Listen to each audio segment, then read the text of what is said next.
Afirmou-lhe Jesus: quem bebe desta água tornará a ter sede. É com muita alegria que eu saúdo a todos com a gloriosa paz do nosso Senhor Jesus Cristo. Hoje nós estamos aqui em mais um dia, desfrutando de uma vida diária com Deus. E neste dia, quero meditar com você no Evangelho de Jesus Cristo, segundo os relatos de João, no seu capítulo de número 4, versículo de número 13, que diz assim: afirmou-lhe Jesus: quem bebe desta água tornará a ter sede. Meus queridos amigos, o Evangelho de João, capítulo de número 4, ele tem um contraste muito grande com o capítulo de número 3. Pois lá no capítulo de número 3, nós vamos ver Jesus ele se encontrando com um homem que tinha uma identidade, pois a Bíblia diz que ele chamava Nicodemos. Um homem religioso, um homem erudito, um homem que gozava de todo o conforto dessa terra, muito por conta da sua condição financeira, muito por conta da sua posição. Mas quando ali ele se encontra com Jesus, ele teve uma resposta que não lhe agradou muito, pois Jesus disse: é necessário, Nicodemos, você nascer de novo.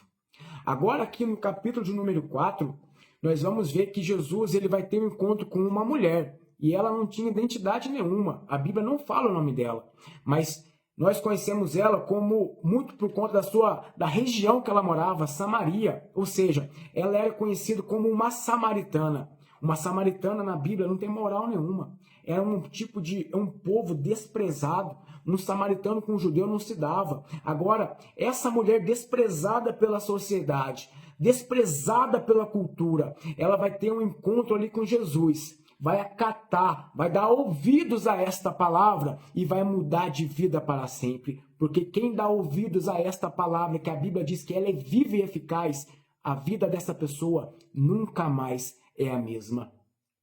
No capítulo de número 4, nos conta que Jesus Cristo ele para do lado deste poço, que esta mulher costumava buscar água. Só que esta mulher, ela buscava água, a Bíblia diz que era no meio-dia, uma hora que não tinha ninguém ali. Não era normal, por conta do calor, ir buscar água no meio-dia. Ela não queria ser vista por ninguém. Mas naquele dia, ela foi surpreendida porque ali estava Jesus. E não obstante a isso, ela foi mais surpreendida ainda porque Jesus pede água para ela. Interessante é que um judeu não comia, não bebia nada de samaritano. E ela sabia. Ao ponto que ela disse: olha, como que é o Senhor, sendo um judeu, pede água para mim, samaritana? Jesus ali ganhou a atenção daquela mulher. E Jesus disse no versículo de número 13: quem bebe desta água tornará a ter sede. Agora, olha o que ele diz no versículo de número 14. Aquele, porém, que bebe da água que eu lhe der, nunca mais terá sede. Pelo contrário, a água que eu lhe der será nele uma fonte a jorrar para a vida eterna. Meus queridos amigos, aonde tem espírito, tem vida. E quando Jesus está falando aqui sobre esta água, ele estava falando sobre a vida espiritual desta mulher. Essa mulher, ela queria buscar água para saciar o seu corpo físico, mas Jesus queria saciar a sua alma. É assim que Jesus faz conosco. É por isso que nós precisamos dar ouvidos a esta palavra. Acho interessante que um dos símbolos do Espírito Santo na Bíblia é a água. E a Bíblia diz, por exemplo, em Isaías 55, ó vós que tem sede, vinde às águas. Isaías 44, 3, porque eu derramarei água sobre o sedento, rios sobre a terra seca, derramarei do meu espírito sobre a sua posteridade e bênção sobre a sua descendência. Apocalipse 22, 17, a Bíblia diz: e o Espírito e a noiva dizem vem. E quem ouve, diga vem. E quem tem sede, venha. E quem quer, receba de graça da água da vida.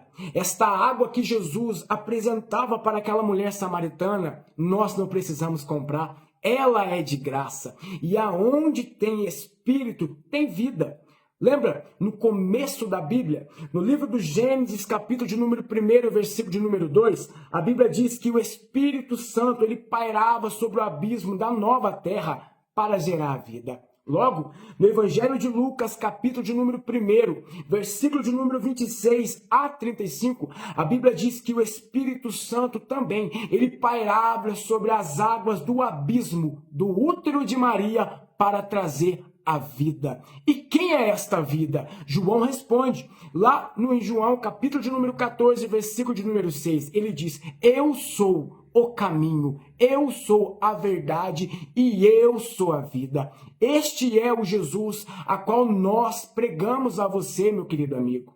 Talvez você busque ali se saciar só do seu corpo físico, talvez por pornografia, por drogas, por bebidas, mas nós apresentamos para você neste dia alguém que pode saciar a sua fome, alguém que pode te tirar das trevas, alguém que pode ressuscitar você que está morto fisicamente, você que não tem expectativa de vida. Nós viemos aqui dizer para você neste dia, Jesus é suficientemente aquilo que você precisa. Ele é nosso tudo. É por isso que Romanos diz, porque dele, por ele e para ele são todas as coisas, e glória, pois, a ele eternamente. Amém. Jesus é aquilo que nós precisamos. E nós precisamos muito, principalmente no tempo a qual nós estamos vivendo. Nós precisamos dar créditos a esta palavra, pois dia após dia ela está se cumprindo. Jesus, no capítulo de número 3 do Evangelho de João, ele deu uma oportunidade para um homem que não acatou esta palavra. No capítulo de número 4, ele deu esta oportunidade para uma mulher desprezada que deu ouvido, que deu créditos a esta palavra, e a história dela foi mudada, pois ali em diante, ela virou uma pregadora, uma missionária. E é isso que Deus quer fazer com você, meu querido amigo. Pois a sua vida, você não é obra do acaso. Deus tem um plano para a sua vida. Você que talvez se sinta desprezado, Jesus é o bom pastor que dá a vida para as suas ovelhas. Ele deu a vida por você. Ele pagou ali um alto preço na cruz do Calvário por você. A Bíblia diz no Evangelho de Marcos que quando Jesus deu o último brado, o véu se rasgou de cima e embaixo, e ali agora se inaugurou um novo caminho. E como eu já disse para você neste dia, o caminho se chama Jesus. Ele pode resolver o seu problema. E por que eu digo que ele pode resolver?